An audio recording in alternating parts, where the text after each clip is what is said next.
Bonjour à... Oula, il y a du monde. Ouh, soyez sympas avec moi. Bonjour à toutes et à tous. Donc, je vais spoiler tout de suite la question du titre de mon intervention. Donc, peut-on être féministe et carnivore ? Je réponds oui.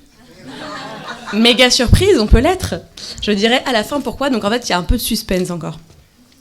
On va donc parler des liens entre spécisme et sexisme. Alors, je sais bien qu'on est à la Veggie Pride, mais comme c'est ouvert à tous et à toutes, on va rappeler ce qu'est le spécisme. Et en plus, le mot a fait son entrée dans le Robert 2017. Merci Robert. Merci enfin. Et antispécisme aussi, évidemment. Donc, la définition dans le Robert, c'est une idéologie qui postule une hiérarchie entre les espèces, plus spécialement la supériorité de l'être humain sur les animaux. Et le sexisme, lui, dans Larousse, c'est une attitude discriminatoire fondée sur le sexe. Alors, quel rapport entre femmes et animaux ? C'est la question que je me pose dans le 3e chapitre de mon livre qui s'appelle « Patriarchie Parmentier », parce que j'aime bien les jeux de mots, mais j'aime pas le hachis ni le patriarcat.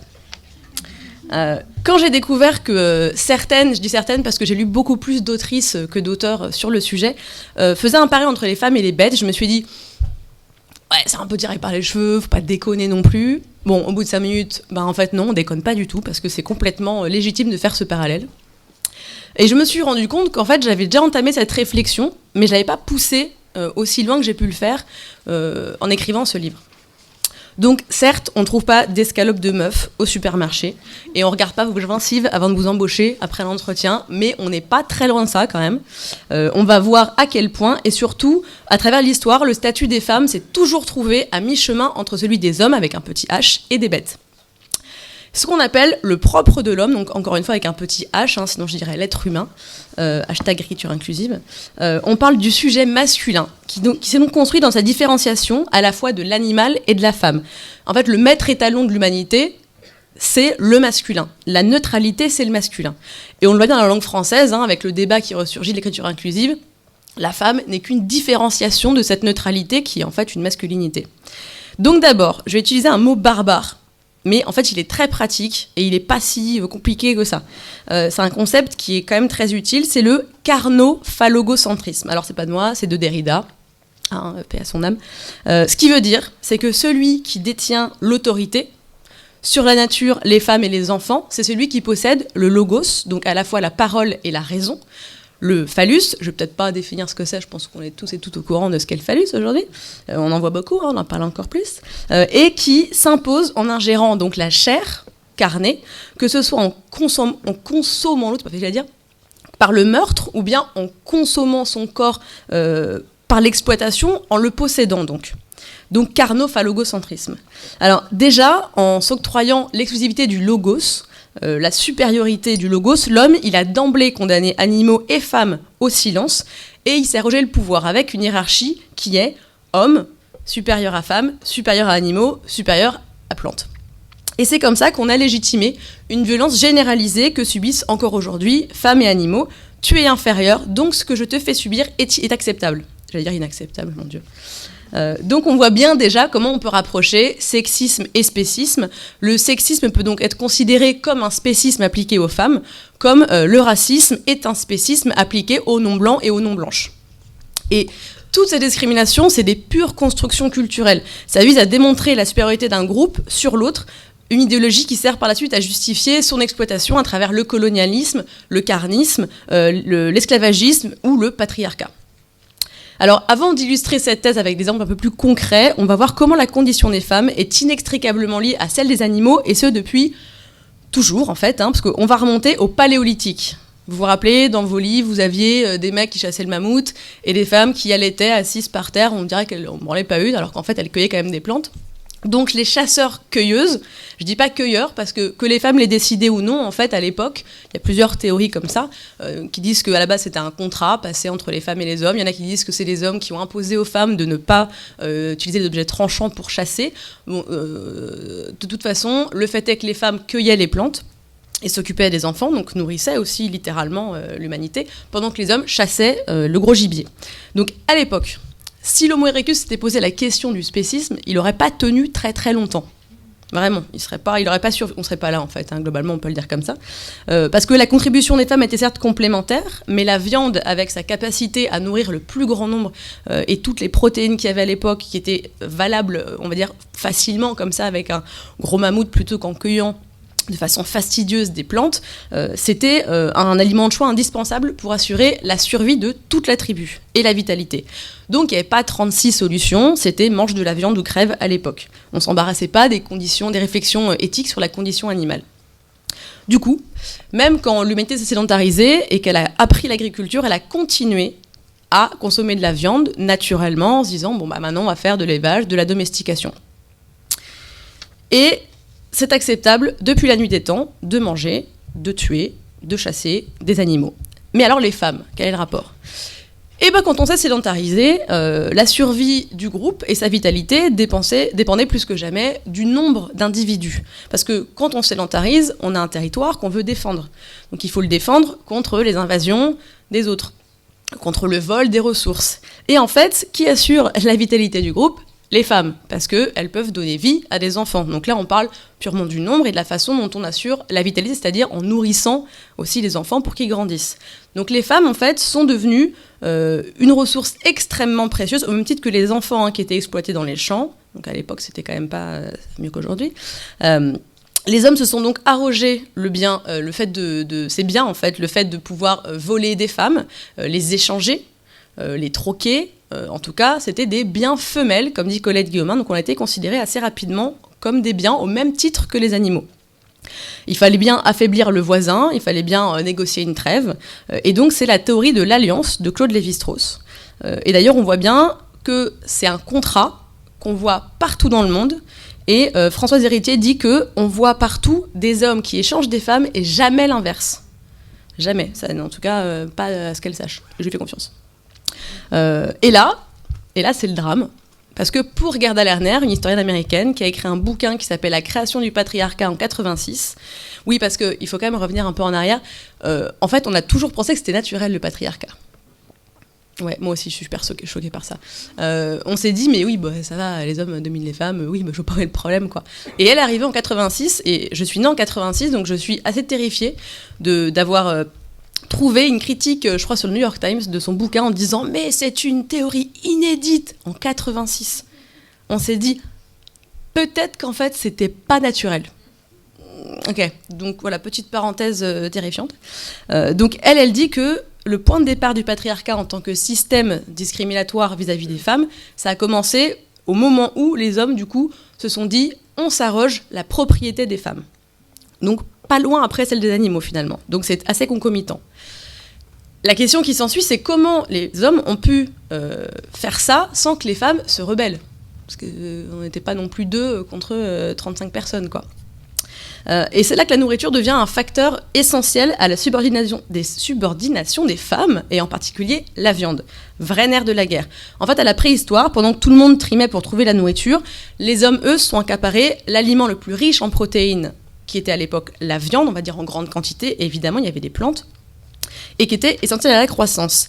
Donc, pendant la chasse, vas-y, je me fais un petit snack entre bonhommes, petit snack de mammouth, et puis en plus, vu que c'est nous qui chassons, on a quand même le droit de manger plus de viande que vous, merde. Et alors, avec ça, on a aussi les femmes qui, en période de disette, et c'est encore le cas de nos jours, se privent bien plus que les hommes, donc souffrent d'une malnutrition chronique. C'est encore le cas maintenant. Et dans certaines communautés, encore aujourd'hui, et en France, ça perdure, dans les campagnes notamment, beaucoup jusqu'au 19e siècle, mais encore aujourd'hui, les femmes se nourrissent après les hommes. Elles attendent que les hommes aient fini de manger pour avoir les miettes. Les hommes s'arrogent les plus belles parties, on parle de viande dans ce cas-là, les plus belles parties de la viande, les plus beaux morceaux, donc les femmes sont réduites à manger les restes. Donc encore une fois, ce sont des femmes qui sont moins bien nourries que les hommes, ou moins nourries en tout cas que les hommes. Et donc, comme on sait qu'elles sont un facteur essentiel à la croissance, il y a une théorie de Priscille Touraille, qui est socio-anthropologue, qui dit que c'est comme ça que les hommes et les femmes ont une différence de taille, en moyenne en France, par exemple, de 15 cm, mais c'est partout dans le monde. Ça s'appelle le dimorphisme sexuel, et c'est pas quelque chose de naturel qui est inscrit dans nos gènes, c'est les hommes qui, d'après elle, et encore une fois, moi j'adhère plutôt à cette théorie, qui donc, en privant les femmes de viande, ont fait qu'elles étaient plus petites. Et quoi de plus simple pour exploiter quelqu'un que d'être plus grand, que d'être plus fort ? Parce que si on avait été aussi grande que les mecs, on n'aurait pas attendu qu'ils nous disent « OK » pour aller voter. Voilà. Donc, cette différence de taille qui perdure, c'est une ségrégation nutritionnelle millénaire. Et si vous voulez voir le plus de choses sur ce sujet, donc il y a le bouquin de Priscille Touraille qui s'appelle « Homme grand, femme petite ». Ça a été adapté en documentaire qui a été rediffusé sur Arte il n'y a pas longtemps. Et vous pouvez le trouver sur YouTube. Quelqu'un l'a gentiment ripé de façon illégale, néanmoins intéressante. Donc je vous conseille de le regarder. Et ça se conclut par la phrase suivante « Nos corps seraient ainsi l'expression concrète d'une inégalité imposée depuis des millénaires. » Depuis des millénaires. Pas pendant des millénaires. Parce qu'aujourd'hui, on sait que dans le cas d'un couple hétérosexuel ou homosexuel, les femmes donnent naturellement plus à manger à un garçon qu'à une fille. Parce qu'on a cru que calories et quantité, c'était la même chose. C'est faux. Alors oui, un mec d'un mètre 80 a besoin de plus de calories qu'une femme d'un mètre 60 qui pèse 50 kilos, certes, mais la quantité, c'est pas la calorie. Je crois qu'on est un peu tous au courant. Aujourd'hui, mais à l'époque, c'était pas si clair que ça. Donc on perpétue ce dimorphisme qui a permis aux hommes de contrôler les femmes, et c'est la viande qui a permis cette domination. Parce que sa consommation a été systématiquement un synonyme de domination, de pouvoir et de richesse. Moi, homme, petit h, je suis maître de la nature, je ne suis pas sensible comme vous les femmes, et je le prouve en tuant les espèces inférieures. Et comme tu es aussi inférieur, tu ne manges pas cette espèce-là, toi la femme. Donc, pour certaines sociétés, manger le produit de la chasse, c'était aussi une manière d'absorber l'énergie vitale du gibier. Donc, c'est une dimension symbolique, la viande, qui s'inscrit dans une culture viriliste, qui est dictée par une construction culturelle, le genre, qui elle-même s'appuie sur une dichotomie homme-femme, qui a des caractéristiques bien précises et qui sont non cumulables. Donc, chaud, froid, doux, dur, sensible, intelligent, instinctif, actif, passif, etc. Dans le cas de la viande, la construction s'articule autour de 3 idées reçues. La première idée reçue, c'est que l'homme, et alors je vais quand même faire la parenthèse que chaque fois que je dis homme, ça sera avec un petit h, hein, sinon ça va être chiant pour vous, je vais le répéter à chaque fois. Donc l'homme avec un petit h naît avec un goût inné pour la viande, contrairement à la femme. Ça, ouais, je sens que ça énerve beaucoup de gens ici, moi aussi, vous avez bien raison. Donc ça n'a évidemment rien de scientifique, évidemment. On a une obsession dans notre société qui est de tout genrer, et donc de dévaloriser une chose au profit d'une autre. Et ça passe par l'alimentation. Donc les femmes préféreraient naturellement le rosé, les soda light, pour les femmes omnivores, la viande blanche, hypocalorique, le poisson, parce que c'est pas vraiment un animal, le poisson quand même. Et les hommes, eux, ils aiment la viande, notamment la viande rouge, saignante, le gras, les frites, le vin rouge, et l'alcool fort comme le whisky, hein, qui est un alcool de bonhomme. Comme si les préférences alimentaires étaient dans les chromosomes X ou Y. Et en tout cas, aujourd'hui, on constate que la viande, c'est encore plébiscité comme un aliment masculin, symbole de virilité. On le voit, contrairement aux légumes, hein, qui sont féminins, parce qu'on n'a jamais vu un chou-fleur se battre, évidemment. Donc ça nous donne la deuxième idée reçue, qui est que l'homme a besoin de plus de viande que la femme. Alors, tout le monde voit, je pense, j'espère, sinon ça tombe un peu à l'eau, mais les pubs Charal. Voilà, et donc je pense qu'on est beaucoup à connaître le slogan Charal, qui est Charal. Voilà, je sais pas le faire, j'ai pas une voix d'homme, hein, désolé. Mais voilà, c'est le slogan cro-magnonesque, Charal. Et les pubs ne mettent en scène que des hommes. Alors, 3 pubs, hein, par exemple, on a une pub où un mec chope une gazelle qui est poursuivie par un guépard. Le slogan, c'est « C'est qui le plus grand des carnivores ?» Voilà. Il y a un autre mec qui fait son coming out viandard auprès de ses parents, qui ont l'air mais effondrés. Donc, sous-entendu, la virilité, c'est mal vu. Donc, super thèse masculiniste, merci. Et pour moi, la pire pub, c'est un type qui mord la cuisse de sa femme au lit. Et là, il y a une voix off qui interroge « Depuis combien de temps n'avez-vous pas donné de viande à votre mari ?» Voilà, ouais, voilà, même réaction. Donc, sous-entendu, bande de connasses castratrices végétariennes, un homme, ça mange de la viande et fait la popote comme toutes les femmes devraient le faire. Donc encore une fois, le stéréotype qui est que les hommes ont besoin de plus de viande que les femmes, c'est pas du tout scientifique, c'est même le contraire en fait. Et ça, il y a plein de gens qui le savent pas, et moi j'ignorais que c'était à ce point-là. Une femme cisgenre qui a ses règles, a besoin de 2 fois plus de fer qu'un homme, hein, à cause de la perte du sang, et quand on est enceinte, c'est encore pire, on est dans 10 fois plus.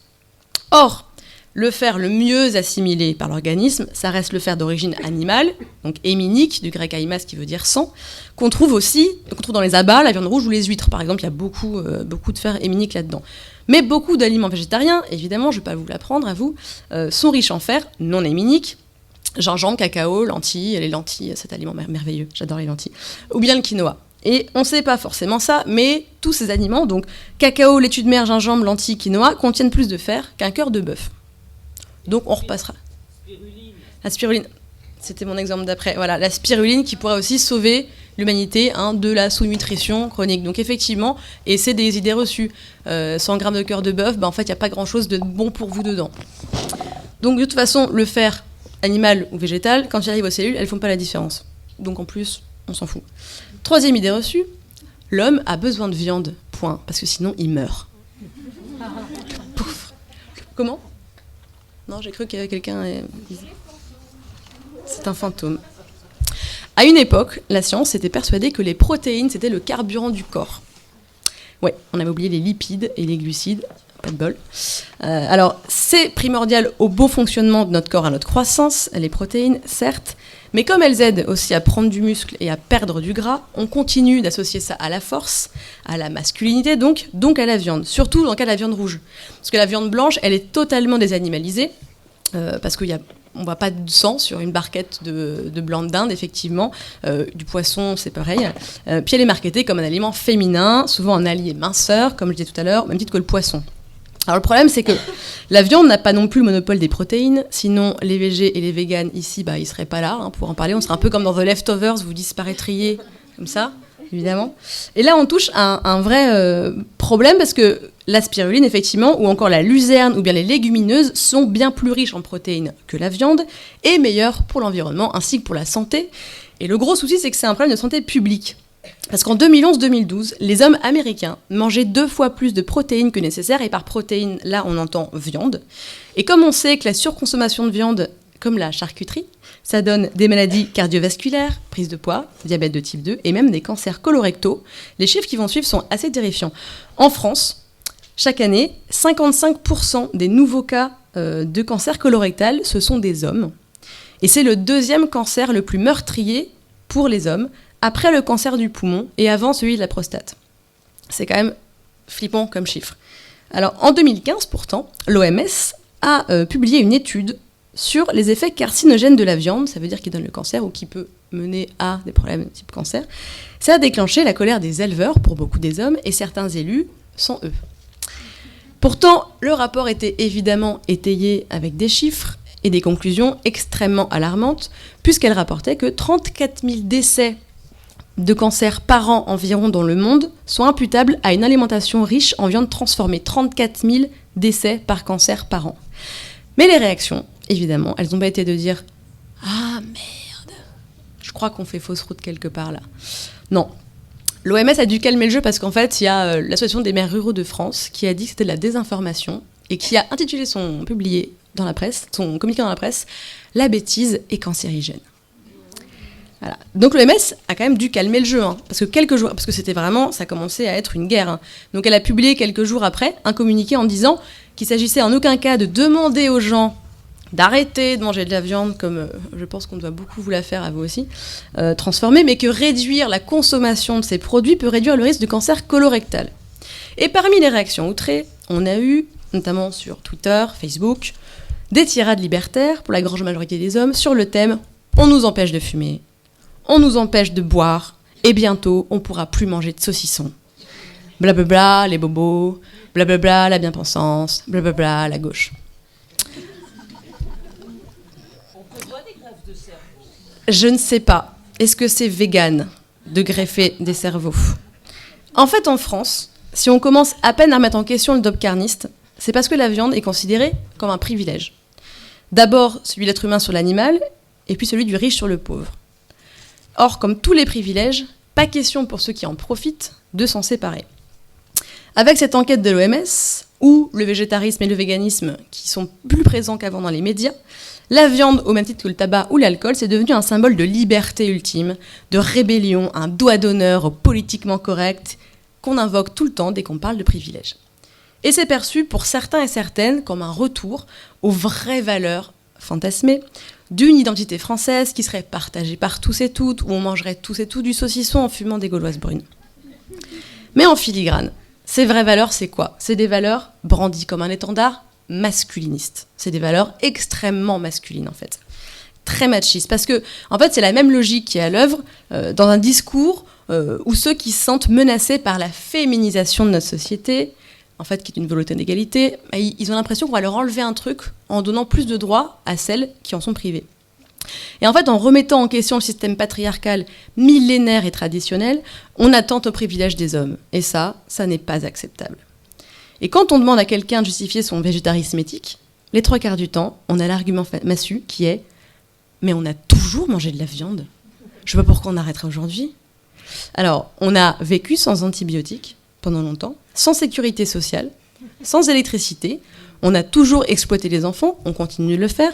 On a empêché les femmes de voter, d'avorter, de travailler, de faire des études, de divorcer. Donc, légitimer, pour une bonne fois pour toutes, légitimer une pratique par son ancienneté, ça n'est pas un argument.